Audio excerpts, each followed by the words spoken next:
agatsiko k'impuguke kitwa UN Group of Experts koherezwa na UN buri gihe kugenzura umutekano mu karere n'abawufitemo uruhare.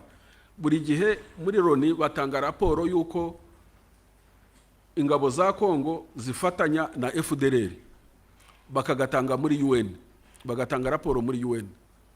Ariko UN igacaho igaha manda MONUSCO gufasha FARDC.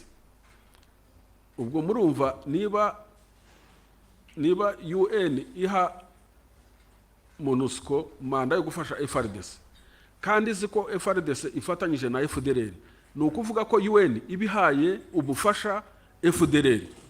Nicyo babivuze, ni ukuvuga ko international community muri iki kibazo cya Kongo iri indicted, ikwiye kuba indicted, ikwiye kuba sanctioned. Nicyo cyambere gikwiye kuba sanctioned. Ikintu gikwiye kuba sanctioned cyambere mu kibazo cy'uburasirazuba bwa Kongo muri conflict, international community ikwiye kuba sanctioned. Ntaho yabihungira, kubera ko UN Group of Experts buri gihe yatanze amaraporo menshi cyane yerekana ko ingabo za Kongo zifatanya na FDLR. Mu gihe ingabo za Kongo zifatanya na FDLR, umuryango mpuzamahanga UN igatanga mandate ikayiha MONUSCO ngo ifashe FARDC, ni ukuvuga ko ibifashije na FDLR indirectly cyangwa directly. Niko babivuze, kandi ntabwo yavuga ko itabizi kuko ni ibintu bizwi ko FDLR ifatanya na FARDC. Mu gihe rero MONUSCO ifasha FARDC kandi FARDC ifatanya na FDLR, ni ukuvuga ko bose ari abafatanyabikorwa, ari abafatanyabyaha, bose bafatanyije ibyaha. Nta kuntu rero iyo mubona international community uyu munsi n'ibihugu bigize bikomeye byihandagaza ngo biratanga sanctions, nibyo bya mbere bikwiye kuba sanctioned, kubera ko nibyo bituma FDLR itava muri kariya gace. Ndabahaye mwirwe mwese nshuti banywanyi bacu, mwebwe mukomeje kubana natwe mu biganiro n'amakuru tubatunganiriza ngaha kuri Iyakure Official. Iyakure Official ni imbonesha kure imwe rudende ibashitsa ko amakuru yizewe, amakuru atosoye, amakuru aba yatohojwe n'itsinda ry'abamenyesha amakuru b'inzobere mu karere k'ibiyaga binini, maze tukayabashikiriza mu buryo bwihuse. Turi ku igenekerezo rya 26 ukwezi kwa kabiri umwaka w'ibihumbi 2025. Uyu mumaze kumva ni General James Kabarebe aravuga ku bihano amahanga akomeje gufatira igihugu cy'u Rwanda. Uyu General James Kabarebe ni umunyamabanga wa leta muri Minisiteri y'Ububanyi n'Amahanga ajejwe ubutwererane n'akarere ka EAC. General James Kabarebe nawe yafatiwe ibihano na Leta Zunze Ubumwe za Amerika. Leta Zunze Ubumwe za Amerika zivuga ko General James Kabarebe ari umuntu afite uruhare mu gufasha M23 ndetse ko u Rwanda rufasha M23 rubinyujije muri General James Kabarebe. Mu bihano biherutse gufatwa na Leta Zunze Ubumwe za Amerika bavuze ko General James Kabarebe ari umuntu w'ingenzi cyane mu gufasha M23 mu buseruko bwa Kongo.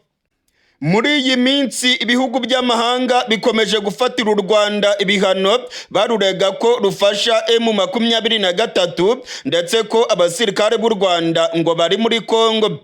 Ibihugu bya Leta Zunze Ubumwe za Amerika, Ubwongereza, Ubudage, Ububirigi ndetse n'ibindi bakomeje inkundura yo gufata ibihano bikomeye ku gihugu cy'u Rwanda. Ku munsi w'ejo Abongereza nibo bari batahiwe. Abongereza bafatiye u Rwanda ibihano ndetse bakavuga yuko ibintu bishobora gukomeza kuba bibi cyane mu gihe ngo u Rwanda rutavana abasirikare barwo muri Kongo. Ibihugu by'amahanga biravuga ko u Rwanda rukwiye kuvana abasirikare barwo muri Kongo ndetse ko M23 ikwiye kuva mu bice yigaruriye ikava mu mujyi wa Goma, mu mujyi wa Bukavu ndetse no mu bindi bice yigaruriye. u Rwanda rwagiye rutera utwatsi ibi bivugwa na bino bihugu by'ibihangange, ndetse u Rwanda rukavuga ko ruhangayikishijwe n'umutekano warwo kandi ko rudashobora kuvanaho ingamba z'ubwirinzi mu gihe Kongo FDLR n'abafatanyabikorwa bayo bakomeje imigambi yo gushaka gutera igihugu cy'u Rwanda. General James Kabarebe yasiguye mu buryo butomoye ingene abategetsi bo muri Kongo ndetse na FDLR bakorana, ndetse n'ukungane Kongo irimo gushaka gutera igihugu cy'u Rwanda yifashishije FDLR n'abafatanyabikorwa babo. General James Kabarebe yavuze yuko umuryango mpuzamahanga urimo gukorana na FDLR ku mugaragaro, ndetse ko uyu muryango mpuzamahanga urimo gufatira ibihano u Rwanda ari wo wagakwiye kuba ufatirwa ibihano kubera ko abasirikare ba MONUSCO barimo gukorana na FDLR ku mugaragaro muri Kongo. General James Kabarebe yasiguye ibiriko birabera muri Kongo, yasobanuye neza intambara M23 irimo kurwana na FARDC ndetse n'imvo n'imvano y'urwango amahanga arimo kugirira igihugu cy'u Rwanda. General James Kabarebe avuga ko umugambi wa FDLR na FARDC ari ugusiba u Rwanda ku ikarita, ngo ni ugutera u Rwanda bakarugabaho ibitero, ndetse ibingibi u Rwanda rwamaze kubimenya. Ubuyobozi bw'u Rwanda buvuga ko bwakomeje gukaza ingamba z'ubwirinzi kandi ko zitazavaho mu gihe cyose FDLR na FARDC bakomeje gukubita agatoki ku kandi bakavuga ko bazatera igihugu cy'u Rwanda. Amahanga biragaragara yuko yamaze kwiyunga na Tshisekedi ndetse ko yamaze guhagurukira igihugu cy'u Rwanda. Ubudage, Leta Zunze Ubumwe za Amerika, Ububiligi ndetse n'Ubwongereza bamaze gufatira u Rwanda ibihano. Ni ibihano byiganjemo iby'ubukungu, guhagarika inkunga, guhagarika imikoranire mu bya gisirikare ndetse n'ibindi. Ibi bihano byose rero ngo ni ugushyira u Rwanda ku gitutu kugira ngo ruvane abasirikare muri Kongo, ndetse ngo u Rwanda ruvaneho ingamba zarwo z'ubwirinzi. U Rwanda narwo rwabateye utwatsi. Iki kibazo ntabwo ari ikibazo gitangiye vuba, ni ikibazo kimaze igihe. Ubu ni inshuro ya gatanu iki kibazo kigaragaza mu buryo bw'intambara. Murumva rero ko atari ikibazo gitangiye uyu munsi, si nabwo bwa mbere tukiganira hano, n'ibindi bihe twigeze kukiganira n'inteko. Bwa mbere niba twibukiranya neza intambara y'96 u Rwanda rujya muri Zaire icyo gihe gucyura impunzi. Icyateye ibyo bibazo n'ubu kiri mu bitera ibibazo dufite uyu munsi. Icyateye intambara y'98 yazanyemo ibihugu byinshi byo mu karere, u Rwanda rukisanga muri ibyo bibazo. Ni ikibazo kimwe nacyo kidatandukanye n'igitera ibibazo by'uyu munsi. Intambara z'umutwe witwaga CNDP zatangiye muri 2006 kugeza 2009. Ni intambara zifitanye isano zatewe n'ibitera ibibazo by'umutekano mucyo dufite uyu munsi. Intambara za M23 za 2012 kugera muri 2013 ni intambara zatewe n'ibibazo n'uyu munsi bihari. Iki kibazo ubwite tuvuga uyu munsi ni ikibazo cyatangiye 2021 kikaba kigejeje iki gihe 2025. Ubwo rero ni inshuro ya gatanu rero hari cycle y'ibibazo biteye gutyo, kandi byose bishingiye ku mizi ibitera imwe, nta tandukaniro. Icyo umuntu yakwibaza ni impamvu ikibazo kivuka mu myaka 30 kikaba inshuro 5 ntikibonerwa umuti, ntikibonerwa igisubizo, ahubwo kigacumbikishwa kigakomeza kivuka kandi gishingiye ku bibazo bimwe. Aho niho nicyo kibazo cya mbere umuntu yagombye kwibaza. ariko hari abatera ibibazo, hari ababa banakwiye kubikemura, hari n'abibazo bireba. Ari icyo gihugu ibyo bibazo biturukamo, ariyo yabanje kuba Zaire, nyuma ikaba Democratic Republic of Congo. Buri gihe ibyo bibazo mu burasirazuba bwaho niho ibibazo bituruka. Icyo gihugu nicyo gihora kiri nyirabayazana. Akarere turimo ni akarere ka East Africa, ni akarere ka SADC. Ibyo bihugu usanga byose bihuriye mu kibazo, ariko turi na part ya international community. International community nayo, imiryango mpuzamahanga nayo ibifite uruhare rwo gukemura ibyo bibazo, kandi ibijyamo ikagerageza no kubikemura nubwo itabikemura neza. Akaba ari niyo mpamvu kudakemuka neza kw'ibibazo ari nayo mpamvu bikomeza bikurikirana bigaruka, ugasanga buri gihe turi muri cycle y'ibibazo bimwe by'ikibazo kitarangira. Ubundi imizi cyangwa se root causes, imizi y'iki kibazo ishingiye ku bintu nka bitatu. Icya mbere, hari amateka y'ubukoroni. Hari amateka y'ubukoroni twese tuzi, yakase imipaka ititaye ku bantu uko batuye n'amoko yabo n'indimi bavuga n'imico yabo, ku buryo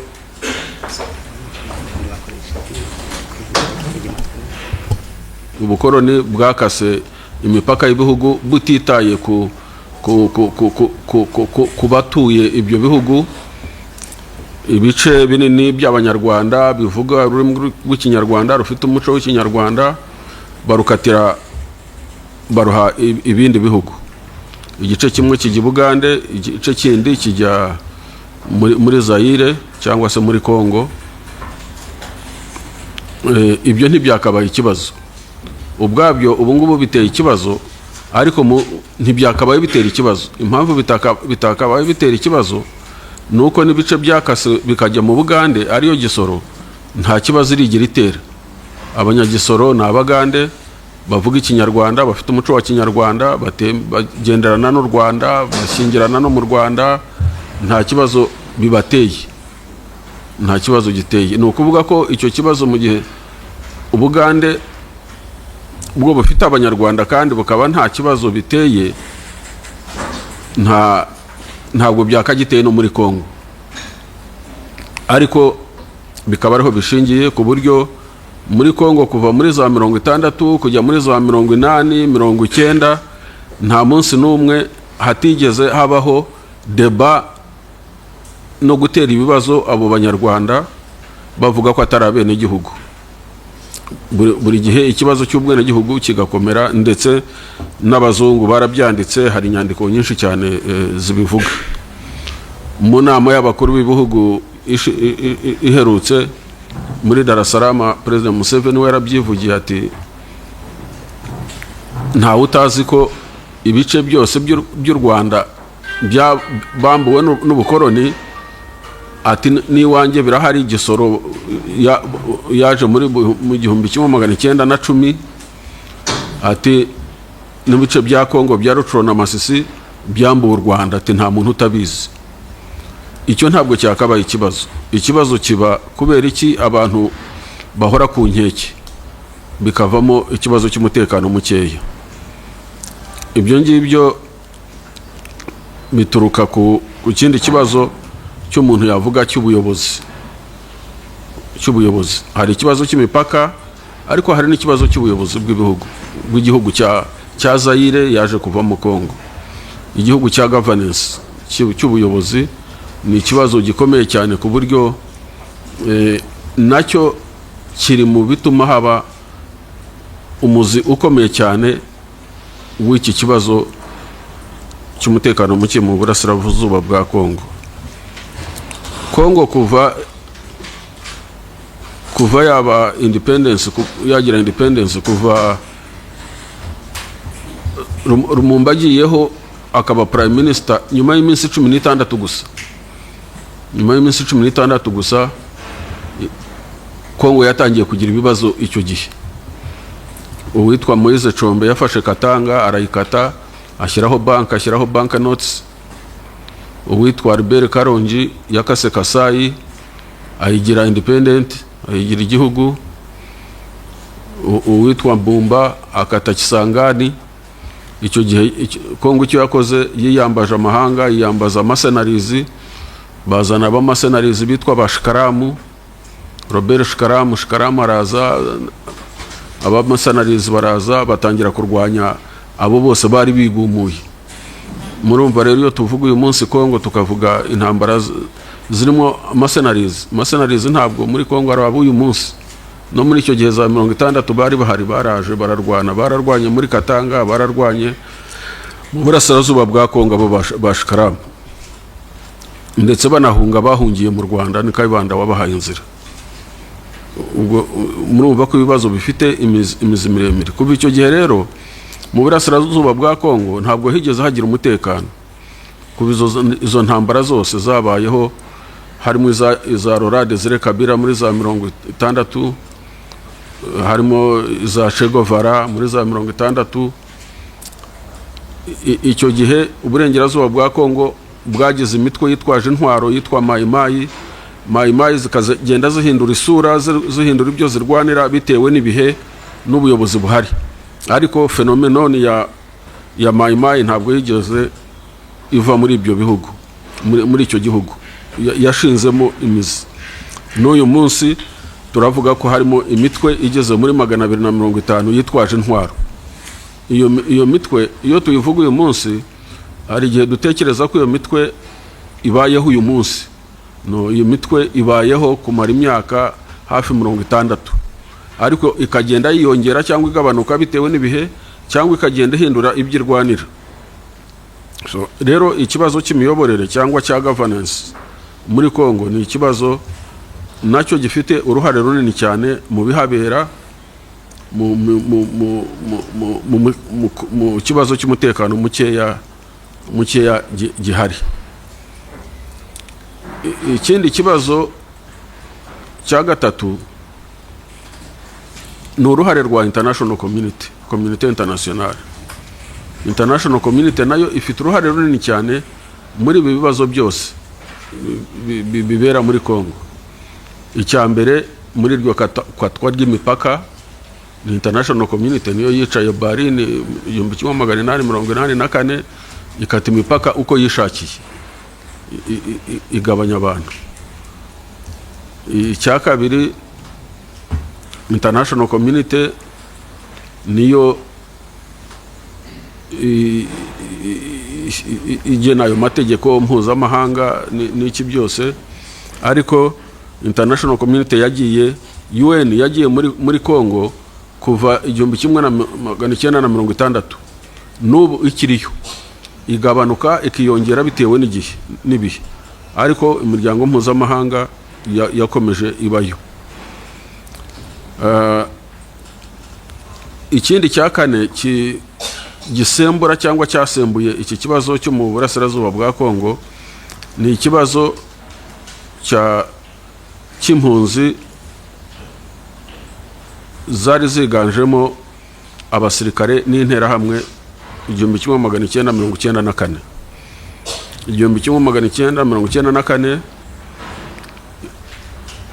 abakoze ubwicanyi hano mu Rwanda, abakoze jenoside yakorewe abatutsi mu Rwanda bahungiye ahantu hatandukanye.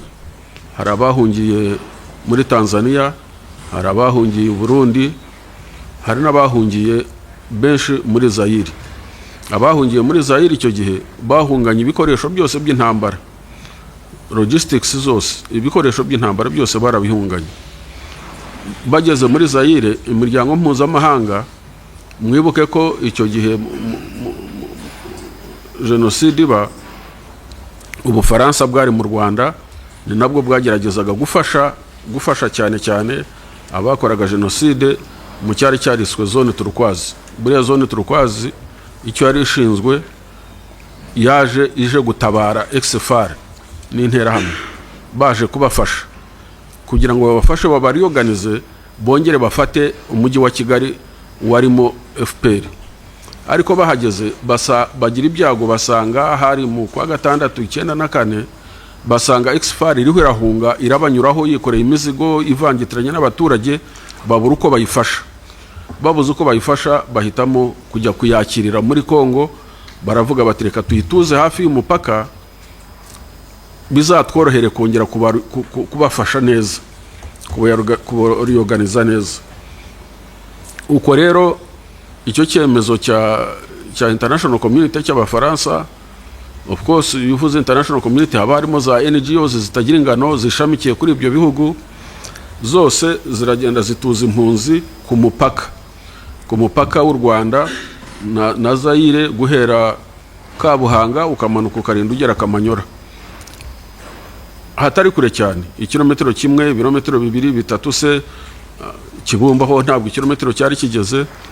Impunzi izifite imbunda, izitwaje intwaro, ibibunda binini, za eta majoro, guverinoma yose uko yakabaye. Icyo ngicyo rero cyaje gisembura n'ubundi bya bibazo navuze byari bihari. Impamvu mvuga ko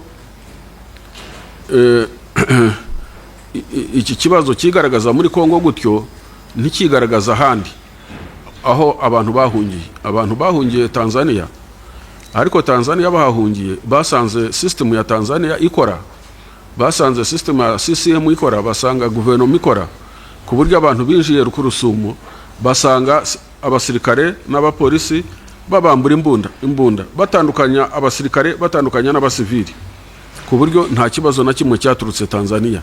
Impunzi zajyanywe kure cyane, zijyanwa hitwa Benako, zambuwe intwaro bazisubiza mu Rwanda, nta kibazo na kimwe cyahabaye.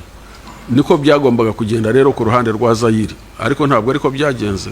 Zaire, abafaransa, international community yafashe impunzi izivangitiranye, abasirikare n'imbunda, eta majoro n'ibibunda binini uko byari bimeze mu Rwanda, uko babihunganye, bagenda babishyira ku mupaka. Ubwo rero uruhare rwa international community narwo ruzamo. Twaratuvuze uruhare rw'ubukoroni, twaratuvuze uruhare rwa governance ya Zaire, imiyoborere, none harimo n'uruhare rwa international community. International community yatuje abo bantu hariya. Ubwo basanze already muri Kongo hari societe imeze exactly nk'uko u Rwanda rwari rumeze, uko barusize mu burasirazuba bwa Kongo ni nako basanze urundi Rwanda urwo rwaturutse ku bukoroni. Basanga representation ari imwe, basanga ethnic dispensation ari imwe, uko babasanze uko basize mu Rwanda niko babasanze hariya. Ari nayo mpamvu bahageze bagatangira gukora kwica n'ubundi nk'uko bicaga hano mu Rwanda. Abacitse kwicumu abahunze barahunze 94, 95, 96 barahunze baza mu Rwanda. N'ubu baracyari impunzi mu Rwanda, nyuma y'imyaka 30 baracyari impunzi zigeze hafi 100,000. Abandi bahungira za Uganda, abandi bahungira Burundi, ariko abandi bahungira hano mu Rwanda. Ubwo rero ikibazo cyari gisanzweho muri Zaire cy'abanyarwanda bavuga ikinyarwanda b'abakongomani, cyari muri za deba cyo kubima ubwenegihugu, cyo kubambura ubwenegihugu. Noneho hikubisemo ikibazo cy'amacakubiri, ikibazo cy'ingengabitekerezo ya jenoside, noneho kiba urusobe, kiba kibi cyane, kandi bigizwemo uruhare na international community ituje abo bantu ku mupaka ikabarekera n'intwaro. Nibwo hatangiraga intambara z'igicengezi, bifashijwemo nabo babahaga intwaro, ari mu buto wabahaga intwaro, ari abafaransa babatrainingaga, abari mu nkambi ku mipaka bari trained. Intambara z'igicengezi ziyogoza akarere, uturere tw'u Rwanda twegereye Zaire, cyane cyane za Musanze, Nyabihu, Ngororero, Gisenyi, Rubavu, Rutsiro n'ahandi. ibyo nibyo byavuyemo intambara ya 1996, 1996. Ibi byose turabivuga kubera ko bifitanye isano n'umutekano muke uhari uyu munsi, kuko imizi y'ibibazo ni imwe. Imizi y'ibibazo ni imwe. Abo bantu bambutse bageze muri Zaire 94, icyo batwayeyo batwaye ingengabitekerezo. Rwa rwango rwari rusanzweho rwo muri Kongo rwivangura ruvangura abavuga ikinyarwanda, noneho hisutsemo ingengabitekerezo ya jenoside ivuye mu Rwanda. Ariko iyo ngengabitekerezo nayo ntabwo ari ukuvuga ngo yari ivuye mu Rwanda gusa, ahubwo yari yaratangiye guhemberwa na Habyarimana afatanyije na Mobutu igihe cyitwaga Magreve sinzi uko bakita mu Gifaransa, ariko harimo ibintu bya agricole n'ibindi, harimo ibintu bya agricole ngo ni ishyirahamwe ry'ubuhinzi gutyo, ariko ryari ryibanze cyane muri Rucuru. Ibyo ni ingamba Habyarimana yashyiragaho zo gutoteza abantu, ubwo yari yarashyize icyo cya Magreve mu by'ukuri yari ingengabitekerezo ya jenoside. Ariko noneho 94 abahungiyeyo bagenda bajyanye ikomeye cyane, noneho birushaho kuba bibi. Intambara rero ya mbere navuze ya 1996 yabaye y'u Rwanda kujya gucyura impunzi, gutandukanya impunzi hamwe n'abitwaje intwaro, aba exfar n'interahamwe. Nyuma y'uko u Rwanda rusabye imiryango mpuzamahanga kenshi cyane, ndibuka neza ibyo biganiro byabayeho, umuryango mpuzamahanga ikatubeshya ikadushuka, bakatubwira ko bagiye gushyiraho amakoridoro ngo muri za Goma kugera za Mugunga, ngo ayo makoridoro bakazahamagarira impunzi gutaha. Ariko urebye ari nk'ibyo kudukinga mu maso, kubera ko icyo gihe abari barambutse imbunda bari baratangiye kwinjira mu Rwanda bakora intambara z'igicengezi. Ikirwa cya Iwawa baragifashe, barinjiza za batayo zitwaga za Kagoma, ahitwa za Gafunzo muri Nyamasheke barahafasha bitwa abakoloneli rwa Bukwisi. Biba ngombwa rero ko u Rwanda rujyayo, ubwo kujyayo ku Rwanda muri 1996 byatewe n'iyo ntambara y'igicengezi. Abari bitwaje intwaro, abahabwaga intwaro, abahabwaga ibintu byose bavaga muri Zaire baza mu Rwanda gukora intambara y'igicengezi. Iyo ntambara rero yarakomeje irinda igera muri 1998, haza iyo ya kabiri nari navuze. Iya kabiri nayo icyayiteye yari continuité y'iya mbere, nta tandukaniro rihari. Itandukaniro ryari rihari gusa nuko umuyobozi witwa Laurent Désiré Kabila u Rwanda rwarafashije kujya ku butegetsi yararuhindutse, ahubwo noneho we azana ubukana mu gufasha intambara y'igicengezi. Ajya Congo Brazzaville, ajya Central African Republic, ajya za Zambia na za Angola, n'aba exfar bari barahungiyeyo bose arabazanya arabakusanya, noneho akora icyitwaga Ariri ya kabiri. Yarwanaga mu burangira abacengezi bari mu burasirazuba bwa Kongo bitwaga Ariri ya mbere, akora Ariri ya kabiri, Ariri tu iza isanga Ariri ya mbere. Noneho ubukana bw'intambara y'igicengezi buba bwinshi cyane, bubaye bwinshi nibwo u Rwanda narwo rwiyemezaga noneho guhangana n'icyo kibazo. Icyo gihe amahanga yarahagurutse kubera ko intambara yagize ubukana bwinshi cyane. Iyo ntambara yazanyemo ibihugu byinshi byo muri Afurika, muri aka karere dutuyemo, bajya ku ruhande rwa Kabila rwa Kongo. Haje Zimbabwe, haje Angola, haje Namibia, haje Chad, haje Sudan, bose bajya ku CNDD-FDD, Ariri ya mbere, Ariri ya kabiri, nizo za Maimai, byose bijya ku ruhande rwa Kabila, bijya ku ruhande rwa Kabila, u Rwanda ruhangana nabo.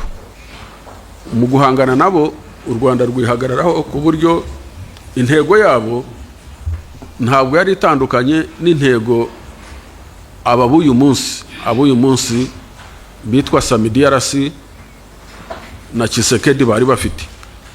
Aba bitwa SAMIDRC turaza kubageraho, na Tshisekedi intego bari bafite yari yo kuzana intambara ikarangirira hano i Kigali. Ariko icyo gihe 1998 intego z'iyo koalisiyo yose navuze yarimo ibyo bihugu byose, intego yayo kwari ukuvuga ngo intambara barayisubizaho yatangiriye, ubwo ngo ni mu Rwanda, bagomba kwirangiriza mu Rwanda. So murabona ko byose bigenda bisa, ni imyaka gusa, ariko ikibazo ni kimwe, ntabwo gihinduka.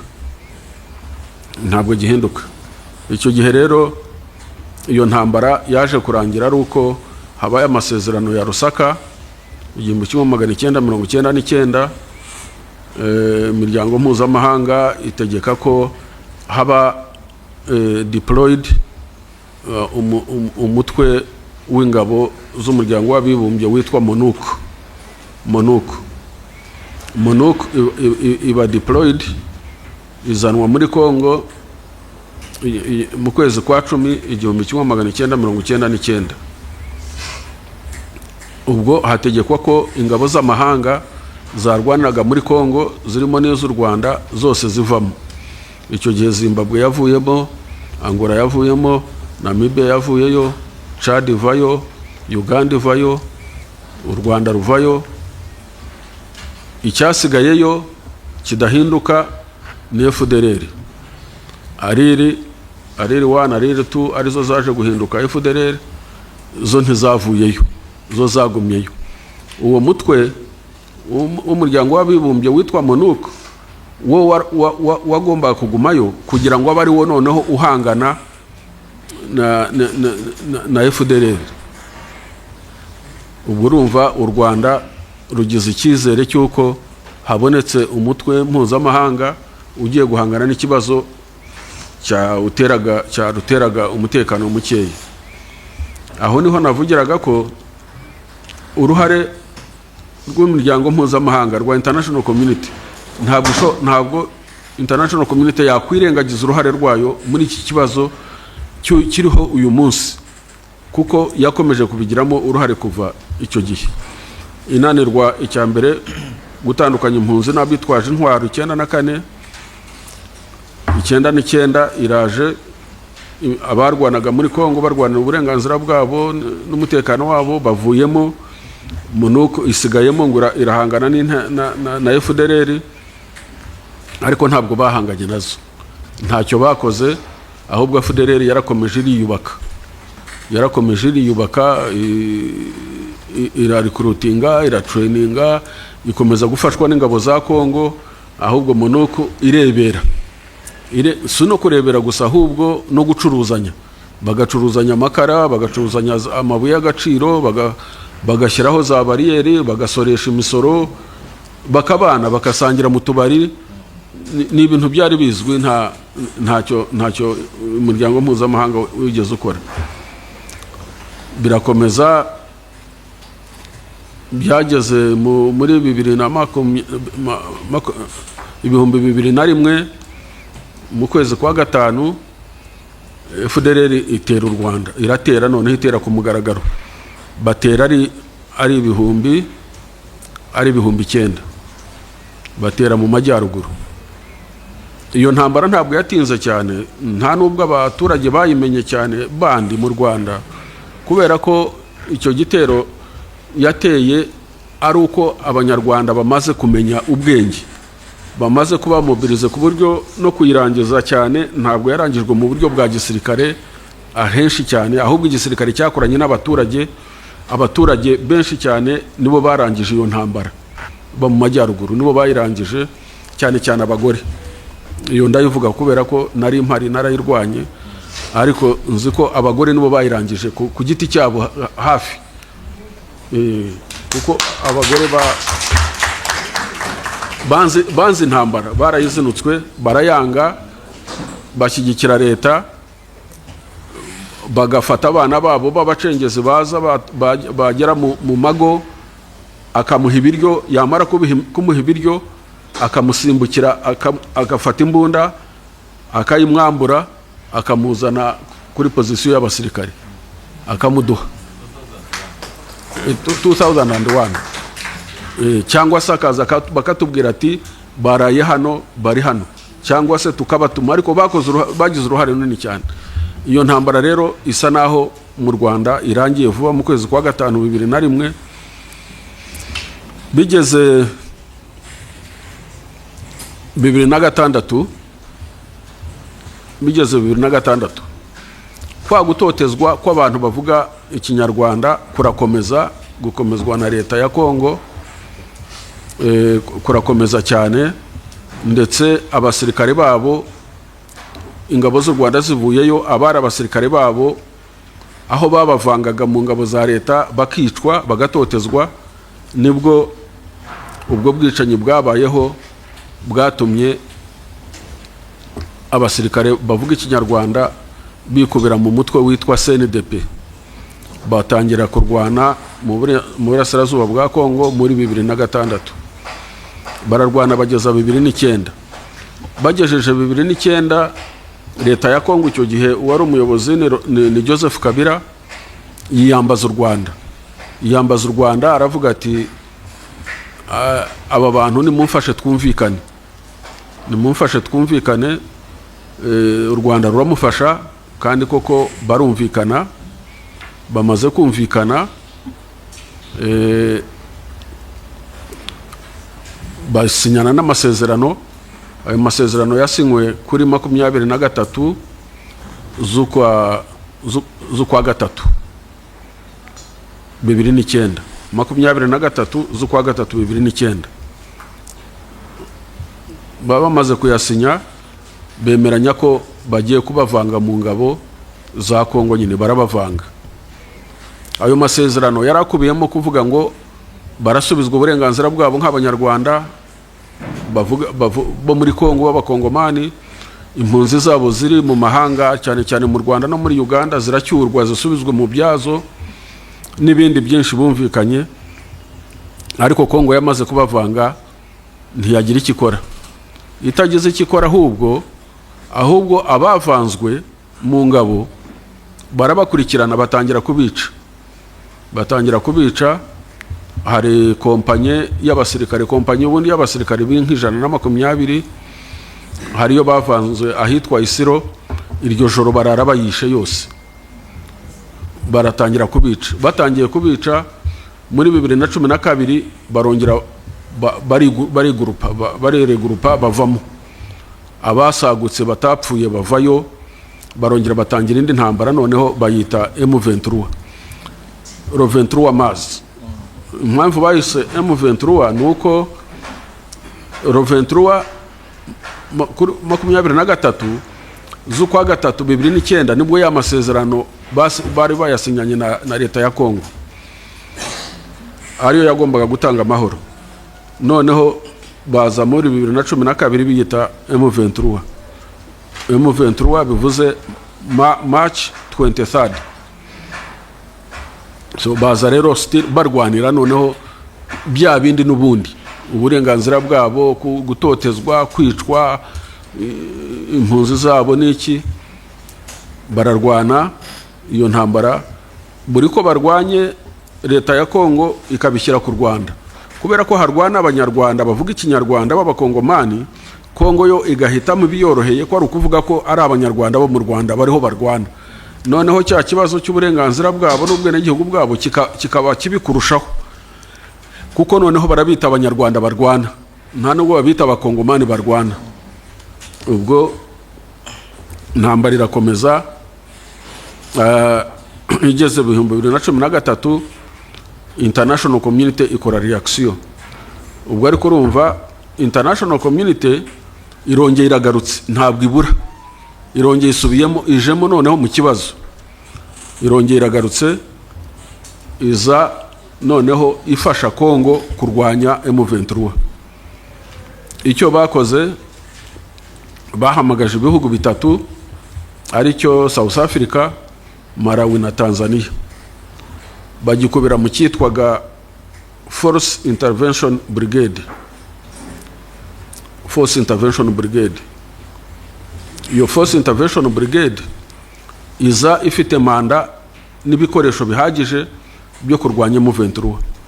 Urumva reaction ku bantu barwanira uburenganzira bwabo, ku bantu bari bavanzwe mu ngabo za Kongo bakicirwayo, bakagaruka kubaza no kurwanira uburenganzira bwabo, community internationale ije noneho ijije kubarwanya.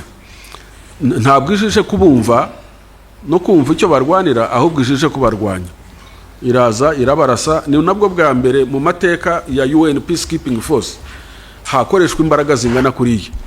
Nibwo bwa mbere hakoresha drone, nibwo bwa mbere hakoreshwa uburyo bwo kurwana atirare n'ibindi bihambaye mu buryo bungana kuriya.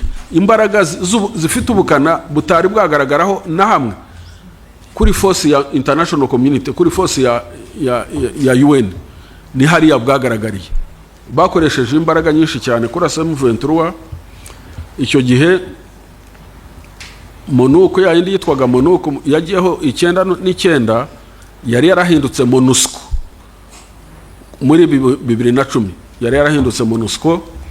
Ubwo MONUSCO nayo inshingano zayo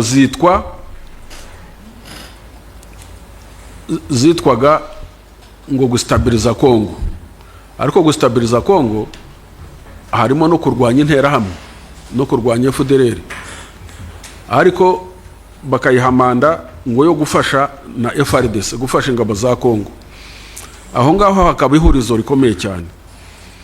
International community yahaye ingabo z'umuryango mpuzamahanga za MONUSCO bayihamanda yo gufasha FARDC, ingabo za Kongo. Ariko ingabo za Kongo zikaba zifatanya na FDLR, kandi agatsiko k'impuguke kitwa UN Group of Experts koherezwa na UN buri gihe kugenzura umutekano mu karere n'abawufitemo uruhare. Buri gihe muri Loni batanga raporo yuko ingabo za Kongo zifatanya na FDLR, bakagatanga muri UN, bagatanga raporo muri UN. Ariko UN igacaho igahamanda MONUSCO gufasha FARDC. Ubwo murumva niba UN iha MONUSCO manda yo gufasha FARDC, kandi ziko FARDC ifatanyije na FDLR, ni ukuvuga ko UN ibihaye ubufasha FDLR. Nicyo babivuze. Ni ukuvuga ko international community muri iki kibazo cya Kongo indicted, ikwiye kuba indicted, ikwiye kuba sanctioned. Nicyo cyambere gikwiye kuba sanctioned. Ikintu gikwiye kuba sanctioned cyambere mu kibazo cy'uburasirazuba bwa Kongo muri conflict, international community ikwiye kuba sanctioned. Ntaho yabihungira, kubera ko UN Group of Experts buri gihe yatanze amaraporo menshi cyane yerekana ko ingabo za Kongo zifatanya na FDLR. Mu gihe ingabo za Kongo zifatanya na FDLR, umuryango mpuzamahanga UN igatanga mandate ikayiha MONUSCO ngo ifashe FARDC, ni ukuvuga ko ibifashije na FDLR indirectly cyangwa directly. Niko babivuze. Kandi ntabwo yavuga ko itabizi ko, kuko ni ibintu bizwi ko FDLR ifatanya na FARDC. Mu gihe rero MONUSCO ifasha FARDC kandi FARDC ifatanya na FDLR, ni ukuvuga ko bose ari abafatanya bikorwa, ari abafatanya byaha, bose bafatanyije ibyaha. Nta kuntu rero iyo mubona international community uyu munsi n'ibihugu bigize bikomeye byihandagaza ngo biratanga sanctions, nibyo bya mbere bikwiye kuba sanctioned. Nibyo bya mbere bikwiye kuba sanctioned, kubera ko nibyo bituma FDLR itava muri kariya gace, nibyo bituma FARDC itareka gufatanya na FDLR kubera ko bafatanya na FDLR. Iyo bafashije FARDC kandi FARDC ifatanyije na FDLR, ubwo ni ukuvuga ko na FDLR baba bayifashije mu buryo bugaragara. Nta nubwo Kongo yakwirirwa yikuraho FDLR kandi ibona international community UN yarahaye MONUSCO mandate yo kuyifasha, yo kubafasha. Nta pressure bafite nimwe. So ubwo rero icyo gihe muri 2013 icyitwa Force Intervention Brigade cyashyizweho na Loni, cyaje kurwanya M23 ku mbaraga, kuyirasa ku mugaragaro. Barayirasa bayirusha imbaraga, icikamo ibice bibiri. Igice cya mbere kimwe kiza mu Rwanda, icyari cyobowe n'uwitwa General Bosco Ntaganda. Ubwo General Bosco Ntaganda yari yararezwe muri International Committee Criminal Court ICC. Yari yararezwe ngo kubera ko yari muri Ituri. Bosco Ntaganda muri Ituri yarwaniraga abahema bicwa. Abahema nabo ni nk'abatutsi bo muri ako gace. Ideology nimwe, itotezwa ni rimwe. So aho yarafatanyije n'abandi baho arengera abo bantu, ariko niwe watoranyijwemo wenyine. Impamvu yatoranyijwemo Bosco Ntaganda, impamvu yatoranyijwe kuregwa muri ICC nuko ari umututsi wo muri Kongo. Nta kindi yazize, nicyo cyaha afite cyonyine, ni nacyo akwiye kuregwa. Ariko kumurega ngo yisha abantu, ibyo ngibyo ni ukubeshya. So ubwo rero icyo gice cyari kiyobowe na Bosco Ntaganda kinjira mu Rwanda. U Rwanda rwanga kwiteranya n'imiryango mpuzamahanga, rubwira Ntaganda ko rutari bumwakire. Ntaganda kandi koko abura aho ajya, yitanga muri ambasade y'Abanyamerika hano i Kigali. Abanyamerika baramufata bamujyana muri Hague. Ari muri Hague ajya arafungwa. Igice kindi cyari cyobowe na General Makenga, Sultan Makenga, cyo gihungira muri Uganda.